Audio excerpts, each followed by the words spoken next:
Please be seated.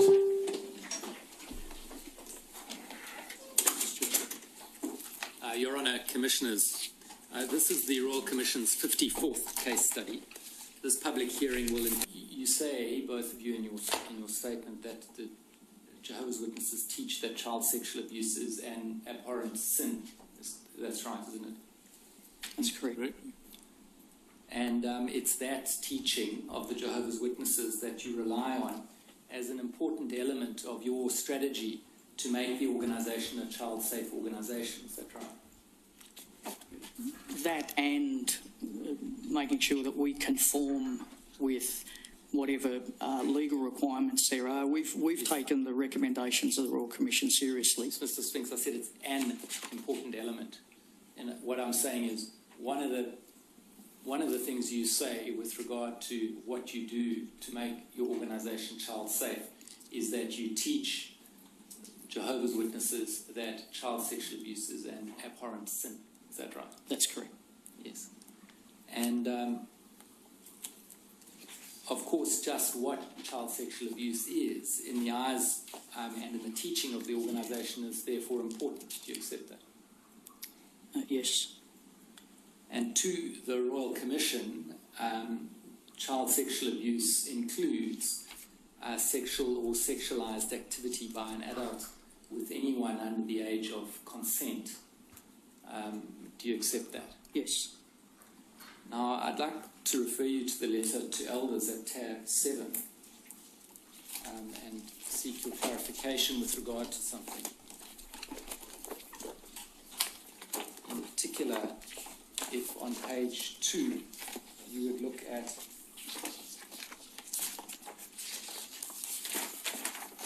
paragraph 10,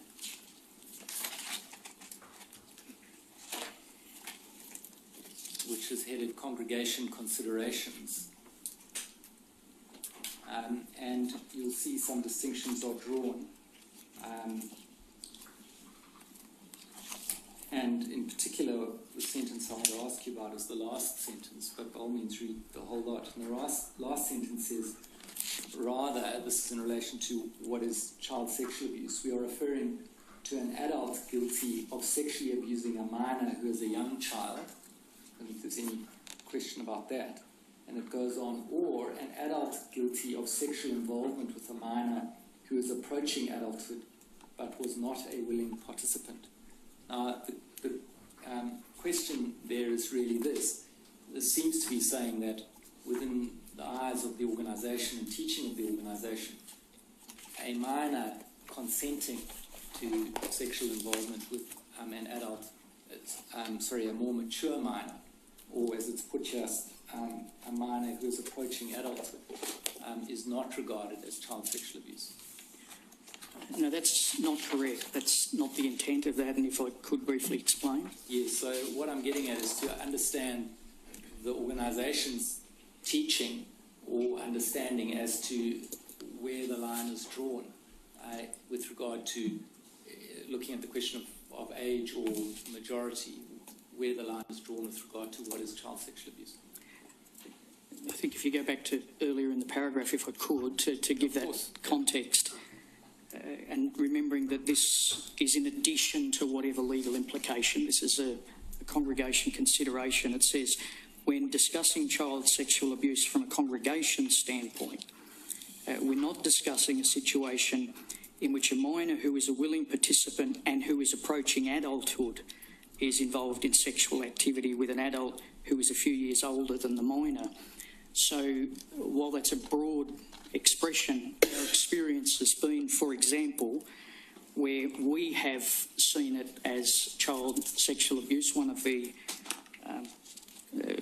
reports that we provided to the Royal Commission, where we viewed it that way, the elders have reported it that way, but the authorities don't necessarily view it that way, where the age gap is close. So that's not to be interpreted to say if the minor is willing.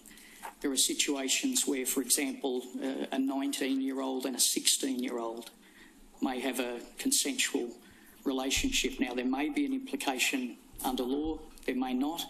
The same with the congregation. With these close ages and consensual, or was the age gap such that there's either a legal implication or a congregation implication? So basically you're saying is that final sentence must be read as qualified by the first sentence. It's talking about two people relatively close in age. Correct.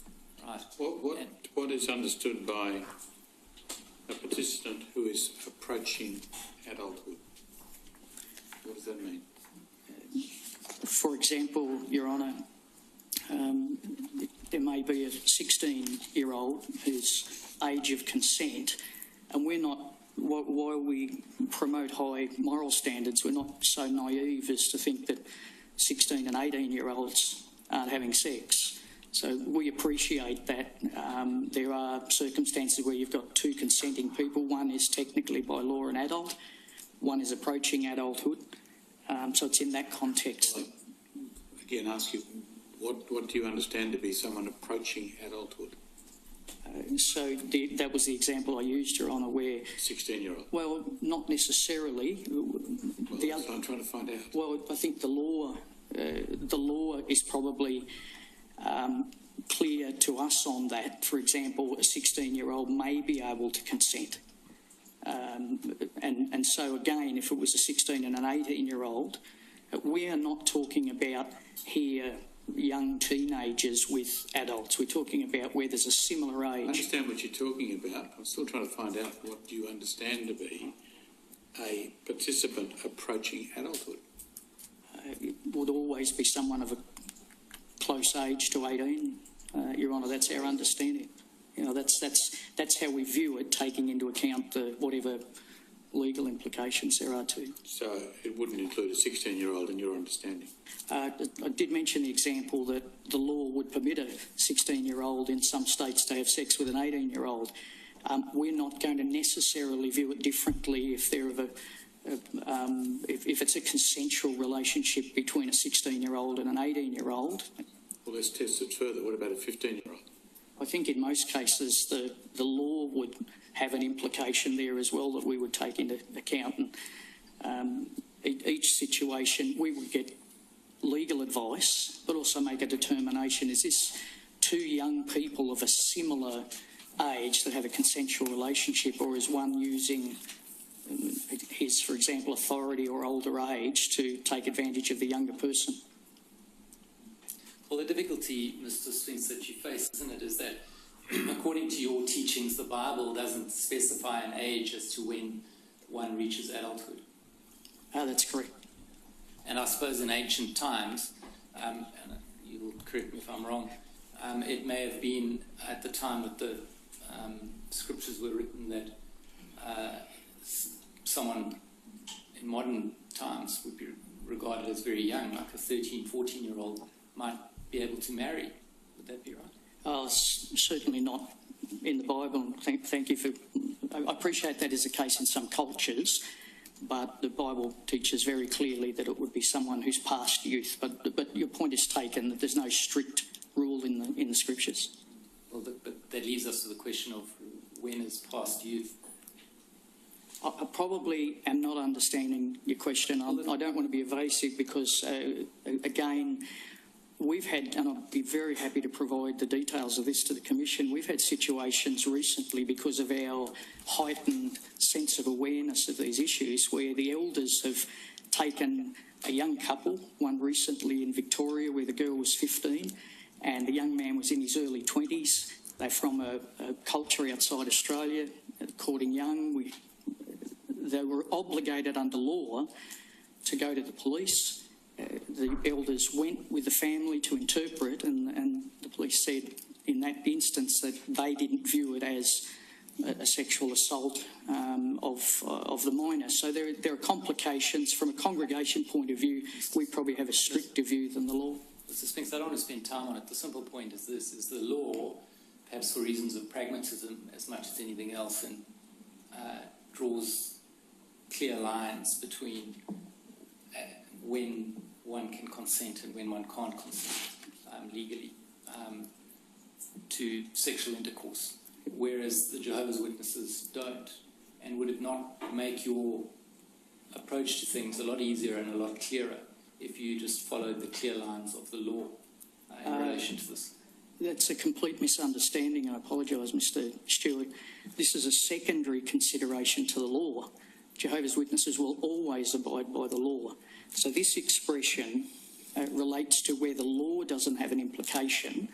The congregation may still view it as child sexual abuse or not, but it's always secondary to the law. So I can't see a situation where that would occur.